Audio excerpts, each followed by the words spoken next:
उत्तर प्रदेश की योगी सरकार संभल के उपद्रवियों से सख्ती से निपटने की तैयारी में है और अब सब उपद्रवियों के पोस्टर जारी किए गए हैं। जल्दी उनको वहां पर लगाया जाएगा और क्या कार्रवाई होगी। उत्तर प्रदेश सरकार में कैबिनेट मंत्री जयवीर सिंह हमारे साथ मौजूद हैं। संभल की पूरी हिंसा सर आपने देखी, इस घटना के पीछे देखा गया एक सुनियोजित साजिश थी।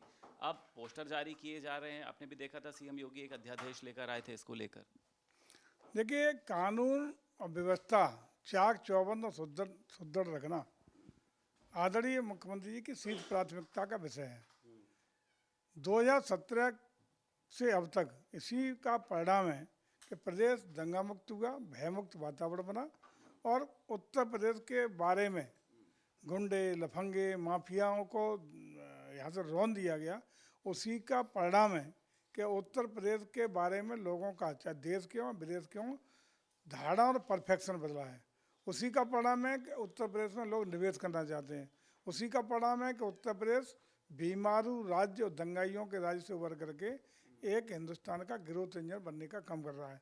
लेकिन कतिपय लोग आज भी अपने तरीके से यहाँ का वातावरण खराब करने के लिए, यहाँ का माहौल बिगाड़ने के लिए, सांप्रदायिक आधार पर एक वर्ग विशेष को भड़का के अराजकता कायम करने का प्रयास कर रहे हैं। उपचुनाव की हार भी एक बड़ी वजह हो सकता है इस दंगों के पीछे। आपने देखा मुस्लिमों ने बढ़ चढ़ कर वोट किया। आपको कुंदरकी की बात कर लें, कटहरी की बात कर लें, इससे लगता तो नहीं है विपक्ष बौखला गया है? क्योंकि वहां पर यह भी देखा गया कि सांसद और विधायक के बीच वर्चस्व की भी लड़ाई थी। देखिए, वहाँ दो विषय हैं। एक तो वहाँ शेख और पठान का आपस में, दोनों विधायक और सांसद के बीच का आपसी मतभेद और एक दूसरे पर अपना आधिपत्य और वहाँ का वर्चस्व की लड़ाई है।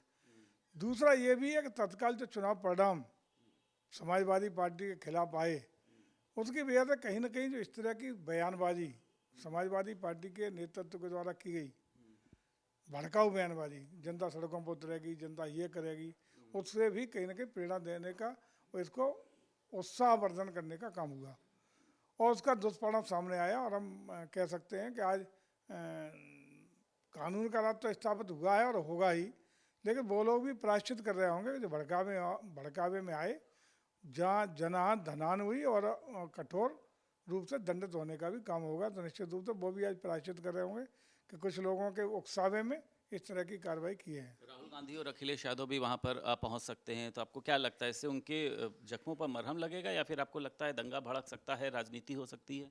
न दंगा भड़केगा, दंगा तो भड़क ही नहीं सकता। इन लोगों पर गालियाँ पड़ेंगी, क्यों जिन लोगों के कहने से या उकसावे से ये हुआ है, आज वो प्रायश्चित महसूस कर रहे होंगे और प्रायश्चित का परिणाम हो कि इन लोगों को आंतरिक रूप से गालियाँ सुनने को मजबूर होना। विधायक की भी पोस्टर लगवा देंगे क्या आप लोग को, कि उनकी भूमिका भी सामने आ रही है? निश्चित रूप से जो भी अपराधी होंगे, देखिए आईपीसी अपना काम करती है।